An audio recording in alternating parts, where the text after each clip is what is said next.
Dami talaga nagtatanong tungkol sa kanilang ESBO o end of service benefits. Para mas matulungan kayo, again, we have offices all over the world. If you're in Saudi Arabia, we have 3 offices there in Riyadh, Jeddah, and Al Kubar. Sa Kuwait, meron tayo. Usually, ito yung mga questions dito eh.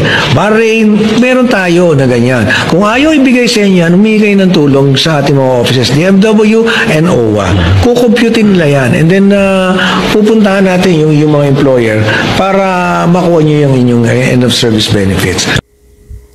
Marami pong opisina, DMW, OWA, pero ang tanong, ganun ba kadali puntahan? Real talk lang po. Sir Arnel Ignacio, thank you po sa pag-share ng video regarding dito. Pero po, 10 years na rin po kung OFW, mandali nyo lang po kasi sabihin na pumunta po sa opisina, hingi kayo ng tulong para kayo ang pupunta sa opisina sa empleyado, sa employer.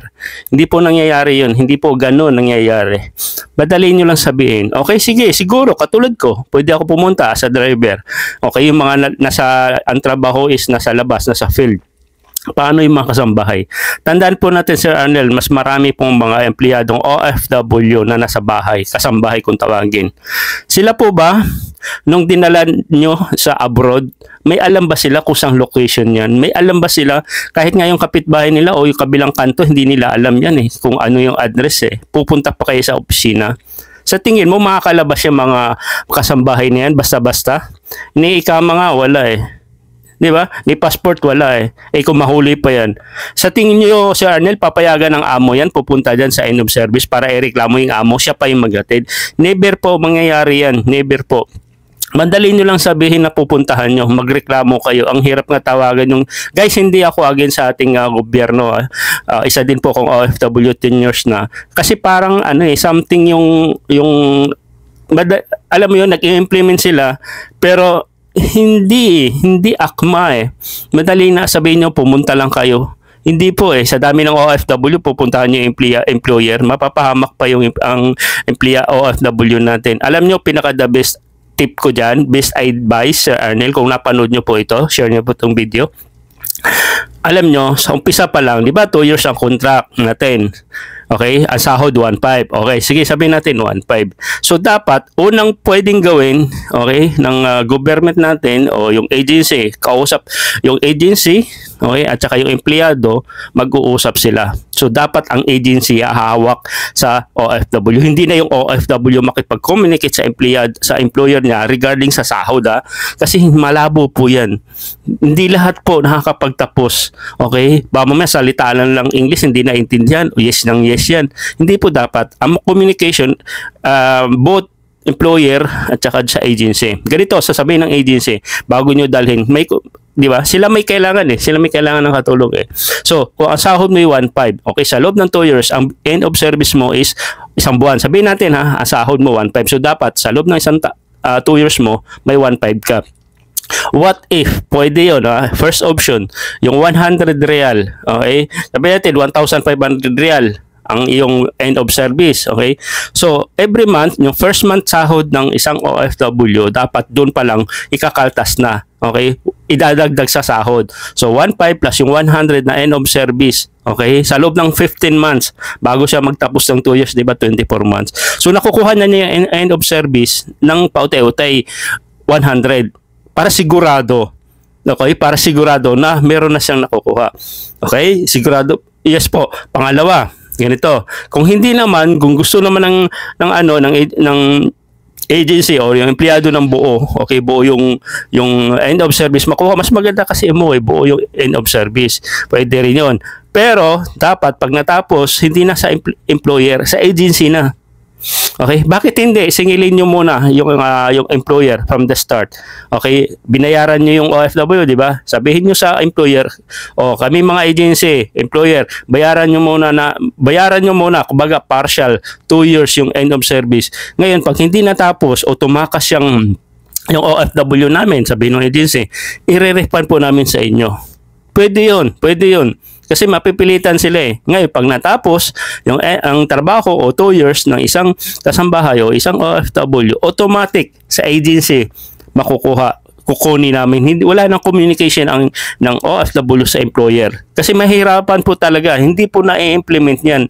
'Di ba? Mamaya sinasaktan o tatakutin. Hindi po ibibigay. Mas maganda mapupush yung agency.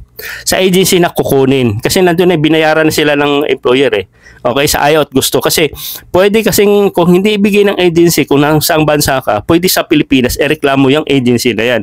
At least meron na po tayong meron tayong laban kasi ang kalaban ang nirereklamo natin is agency natin.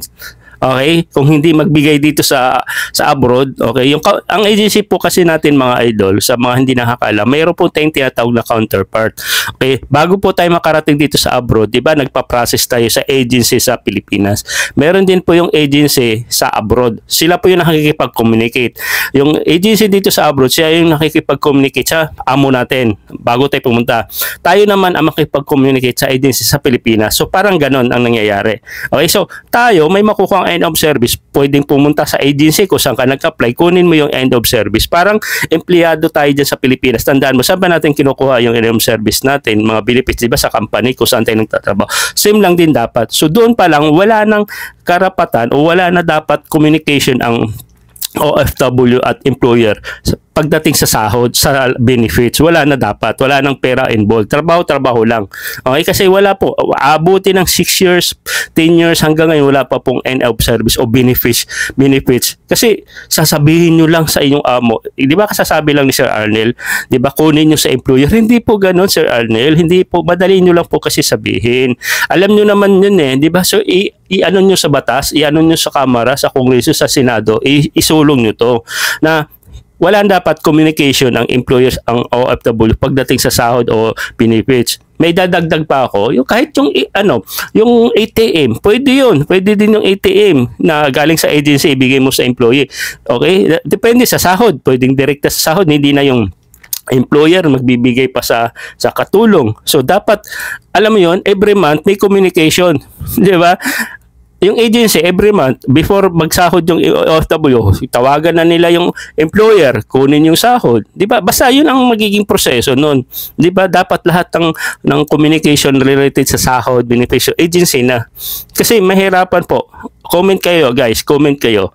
Wala namang problema sa akin kung cash iaabot. 'Di ba? Ako kasi through ATM eh. Pwede naman yung cash. Ang problema lang kasi minsan hindi binibigay ng mga empleyado, ng employer sa amo. O sige, next month lang wala pa ako sahod, gipit.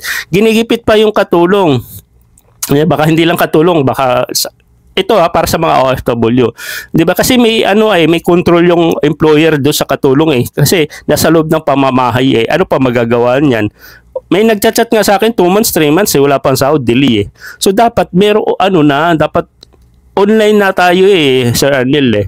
No? Para sa mga DMW, sa OWA, online na tayo, pwedeng salary, ATM na, okay? Para yung mga OFW, katulad ko, pag binigay sa ATM ko, pwede ako mag-send sa Pilipinas.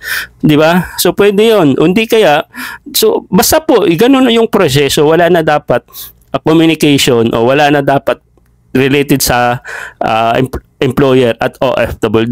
'Di ba? Nagets nyo ba yung mga nakikinig ngayon sa akin? 'Di ba? Mas maganda yung ganun. So first option, pwede ikaltas per month isama sa sahod. Pangalawa, sa agency na lang kunin yung end of service. Dapat ganun. Doon ako agree. Pero ngayon yung sinasabi ni Sir Arnel, hindi po ako kontra sa OWA o sa ating government. Ako pa nga tumutulong din eh, nagbibigay ng advice sa mga illegal na gawain ng mga kapwa nating Pinoy. Pero sa pamamagitan ng benepisyo, pera na po 'to eh, pinaghirapan, pinagpuyatan po natin 'to eh. Okay lang kung yung mga employer is mababait talaga, pero 0.1% lang ata yung gumagawa niya, 99.9% na hindi talaga binibigay benepisyo. May 16 years na, may 10 years, may 20 years, hanggang ngayon walang nakukuha ang end of service kahit nga vacation leave. Pati yung vacation leave, dapat doon na rin sa agency. 'Di ba? Sana may congressman, senador, mag-push nito yung ganitong tawag dito, yung ganitong batas para sa mga OFW. 'Di ba? 2 years, 3 years, 5 years uuwi sa Pilipinas, mababakasyon, wala man lang pera. Magdedepende na lang sila sa sahod. Wala naman naiipon niya, reality eh. Kasi nga may sinusuportahan, may nag-aaral. 'Di ba? Ako pagdating dito sa benepisyo, kontra po ako dito, Sir Arnel.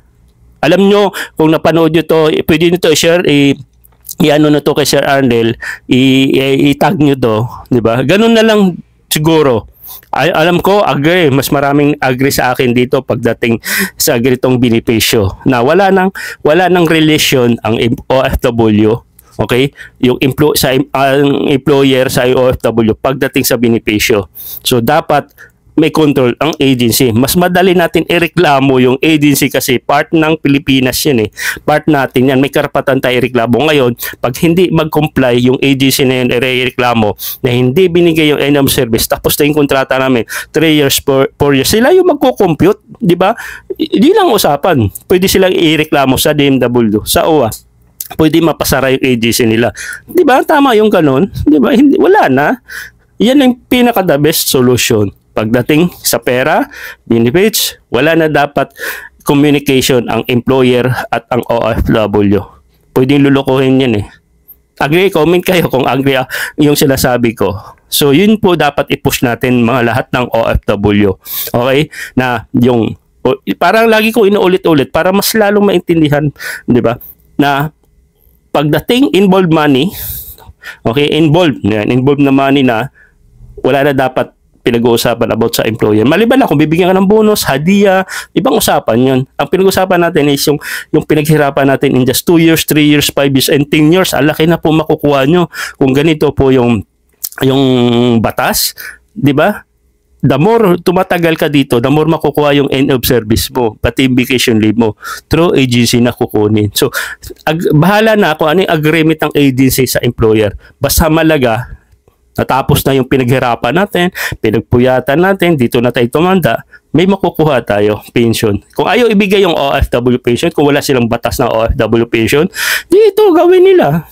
Actually, ang dami pa dapat gawin para sa mga OFW. Kami po yung isa sa mga malaking naiko-contribute dyan sa Pilipinas pagdating sa remittance, OFW remittance. Yun yung po nagbibigay.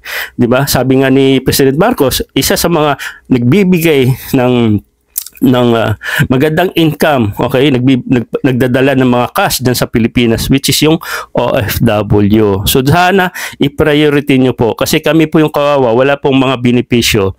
Okay lang kung yung mga amo mababait, pero hindi, dapat implementation, kumaga mandatory, okay, mandatory na may makukuha talaga. Agency ang may hawak, agency. Kaso ang daming illegal recruiter, kayo na po bahala doon sa mga agency. Sana Sir Arnel, sana marinig nyo po itong hinaing namin, advice. Ako walang problema kasi kakilala ko yung amo ko. Paano naman yung mga kasambahay? Paano naman yung mga, alam mo yun, kontrolado ng mga employer. Yung mga company kahit papano, yung mga nasa field, nasa labas, kahit papano, nakukuha nila yung mga benepisyo, lalo na sa mga company. Pero may iilan, may nagko-comment pa rin sa akin. Yun, haba na po yung ating video, no? So, sa mga hindi pa nakapalo, meron po akong YouTube channel. Marami po ako mga ginagawang content about OFW Pinoy TV. Subscribe nyo po ito at marami po kayong malalaman doon. Okay? Sana mapaabot natin to kay Sir Arnel yung ganitong advice ko, tips. Okay?